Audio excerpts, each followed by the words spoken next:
бүгүнкү күндө ушул эң олуттуу маселелердин бири бул бала тарбиясы, тарбия.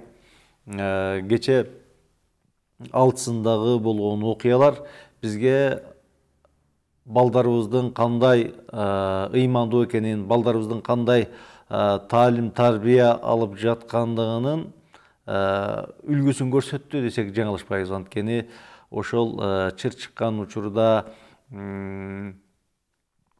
баягы жансыз буюмдарды, стол, компьютер, баягы жана башка нерселерди талкалап жок кылгандыгы ушул жаштарыбыздын дагы деле балдарыбыздын биз татыктуу тарбия бере албаганыбыздын белгиси десек жаңылышпайбыз. Анткени эгерде балдарыбызда бир аз ыйман болгондо, балдарыбызда бир аз тарбия болгондо, балким бул кадамдарга барбайт беле деген өзү мындай чукул ойлорго кээде чөгүп кетесиң.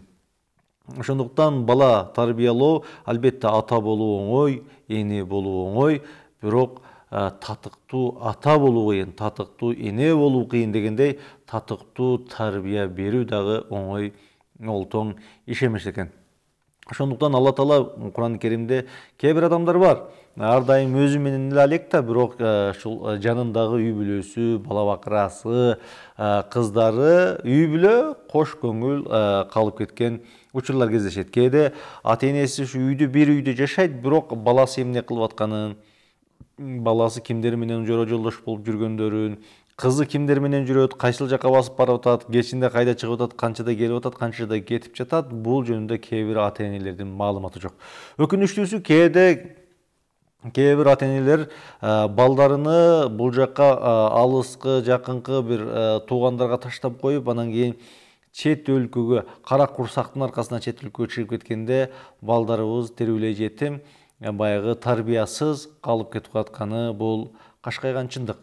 Кээ бирөөлөр болсо үйдөгү баягы эки жаштын, ата менен эненин эки жолго түшкөндө кээде бир ай ал жакта, бир ай бул жакта, анан бир ай көчөдө болуп жүрүп, ар эмес же бери эмес болуп, ушундай балдарыбыздын тарбиясына доо кеткен учурлар кездешет. Бүгүнкү темабызда ушул балдарга кантикенде биз татыктуу тарбия бере алабыз, балдарды тарбиялаганда кантип тарбиялашыбыз керек, пайгамбардын доорунда кандай болду эле, ислам дини ушул нерсеге кандай көз карашта карайт, ушул маселелерге кенен токтолобуз. Бизде кээде кээ бир ата энелер тарбия берем деп зөөкүр, баягы жырткыч барбаган кадамга баргандар бар. Ошону менен бала аң сезими тайкы, акылы кем, көп нерсени айта албаган, өзүнүн оюн жеткире албаган адамдар, балдар тарбиялап атканы бул дагы кашкайган чындык. Кээ бирөөлөр артык кылам деп тыртык кылып койгон учурлар дагы кездешет. Пайгамбарыбыз саллаллаху алейхи вассалам ушул куттуу хадистеринде эмне деп айтты эле, бала тарбия туурасында эмне деп айтты эле, Алла Таала Куран Керимде эмне деп айткан. Пайгамбарыбыз саллаллаху алейхи вассалам куттуу хадистеринде балдарыңарды 7 жашынан намаз окуганга буйругула деп айткан. 10 жаштан балаңарды ургула деп дагы келет. 7 жаштан балага намаз окууну, кантип намаз окууну, кантип мамиле кылууну атанын бул милдети, мойнундагы парызы десек жаңылышпайбыз. Тарбия ушул кичинекейинен баштап эң чоң тарбия бул албетте өзүнүн үлгү болгону, бирок ушул 7 жаштан баштап мону кылып алам, кел бери кел, намаз окуулук, мону кылалык. Бул намаз деген сөз эми ушул 7 жаштан баштап өзгө баягы кээ бир иштерди буйруп аткарып, намаз эле эмес, баардык иште, кайрымдуулук болсун, жакшылык иштери болсун, мечитке алып барып, китеп окуп, ата энеңе жакшылык кылып, ушулардын баарыны демек ушу баягы 7 жаштан бала кадимкидей акылга кирет. Ошол жаштан баштап балага тарбия берип, ошол жаштан балага буйрук бериш керек. Эгер ошо 7 жашында балага буйрубаган болсоң, балаң эртеге 18ге чыгып намаз окубаса, балага катуу тийүүнүн, балага таяк көтөрүүнүн кереги жок. Анткени сен өз убагында өз милдетиңди аткарган жоксуң.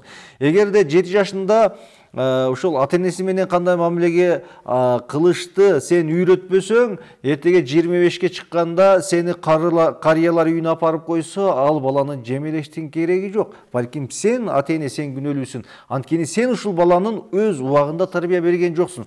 Ушул 7 жашарында, 5 жашарында, 6 жашарында балдарга татыктуу тарбия бербегениң үчүн бүгүн ушундай абалга кептелип олтурасың. Ошондуктан бардык нерсе өз убагында болуш керек. 7 жашта демек ушундай парыз болгон нерселерге жаш баланы кадимгидей буйруп, ошол нерсени аткартканга аракет кылышыбыз керек. Албетте пайгамбар Алла Таала Куран хадис кудусийде айтат, Алла Таала кайсы бир адамды, кайсы бир үй бүлөнү жакшы көрсө, ошол үй бүлөгө жумшактыкты насып кылып коет. Ошол үй бүлөдөгү адамдарды жумшак мамиле кылып коет деп айткан жери бар. Балага тарбия албетте адамга түшүндүрүш керек, айтыш керек, акырын түшүндүрүп, мээрим төгүп түшүндүрүү жолу менен гана тарбия берилет. Зөөкүрлүк менен, жырткыч сыяктуу таяктап бул балким тарбия эмес, баланын тагдырына балта чабуу деген сөз. Албетте кээде ушул тарбия иретинде бир-эки уруп койсо бул боло берет, бирок баягы чектен чыгып баланын көгала кылып, баланы баягы душманды ургандай, душманды талкалаганы албетте баланын келечегине өтө чоң зыяны тиет. Ошондуктан пайгамбар айтат, Алла Таала кайсы бир үй бүлөнү жакшы көрсө, кайсы бир коомду жакшы көрсө, ошол үйгө рифк деп коет. Жумшактыкты, мээримдүүлүктү киргизип коет. Ошол мээримдүүлүктүн негизи менен ошол үйдөн анан жакшы адамдар, жакшы балдар тарбияланып чыгат деди. Демек, тарбия бул ушул жакшы сөздөр менен, түшүнүктүү сөздөр менен, түшүндүрүү иши менен гана болот. Мактап, даңктап, жакшы жагын айтып, жаманын жашырып, жакшы жагын ашыра айтсак, ошол нерсе тарбиянын эң чоңу болот десек жаңылышпайбыз. Көпчүлүк учурда коомдо баласыны тилдеген, баласыны мал, айван, доңуз, чочко деп тилдеген ата энелер жок эмес. Балдардын тарбиясыз болуп чыккандыгынын бир себептеринин бири дал ата эненин ушул сөздөрдү колдонгону. Акылың жок, ахмак дей берип, балага, ушул жаш балага, кичинекей балага ахмаксың дей берсе, балага ушул түшүнүк кирет. Ушул психология баланын аң сезимине сиңет. Мен демек ахмак экенмин. Демек менин акылым кем экен. Баланчанын баласы жакшы окуйт, мен начар окуйм. Баланчанын баласы мындай кылып атат, демек мен мындай кыла албайм. Чындап эле мен акылым кем экен. Мен көкмө экенмин деп олтуруп, балаңызды көкмө деп олтуруп, балаңыз бүгүн көкмө болуп калды. Эмнеге? Ата эненин тарбиясы басмырлап жүрүп, көтөрмөлөштүн ордуна акылың жок, ахмаксың, мээң жок деп олтуруп, балдардын мээси жок болуп калды. Балдарды малсың деп олтуруп, мына балдарыбызды, кээ бир балдарыбызды мал кылып койдук. Мына кече ушул ак үйдүн ишин кирип талкалаганы, баягы стулдарды талкалап жок кылганы ошол ата энелердин тарбиясынын мөмөсү. Мал деп олтуруп балдарды мал кылдык. Эмне үчүн балдарыбызды даңктай албайбыз? Эмне үчүн алтыным, чырагым, акылдуум, эстүүм деп эмне үчүн айта албайбыз?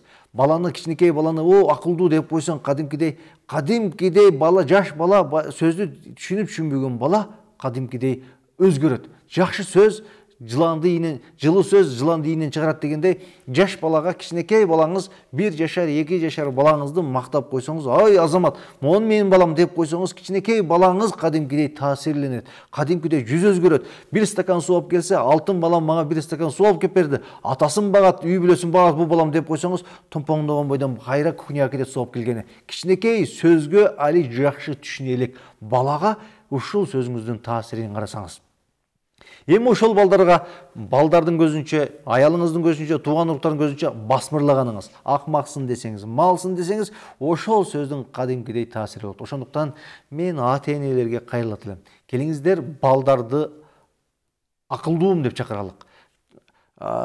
Эл багарым, мамлекет багарым, келечекте кыргыздык куткара турган, келечекте мусулмандарга тирек боло турган баласын деп балага ушундай түшүнүк киргизсек, сен бизди багасың, сен келечекте акылдуу болушуң керек, сен келечекте моундай эл башкарышың керек, келечекте сен моундай нерседен куткарышың керек, элдин сенин тиречи болуш керек, элге сен жардам беришиң керек, тилиңе жардам бериш керек, диниңе жардам беришиң керек, өз жериңе жардам беришиң керек, тууган урууга, ата энеңе жардам беришиң керек деп ушул балага жакшы жакты айтып түшүндүрө берсек, балага ушул сезим кирет. Демек мен акылдуумун. Демек үй бүлөнү мен башкарышым керек. Демек мамлекетке мен салым кошушум керек. Демек менин колумдан келет. Булардын баарынын тиреги мен болушум керек, сүйөнүчү мен болушум керек деген түшүнүк кадимкидей жаш балага келет.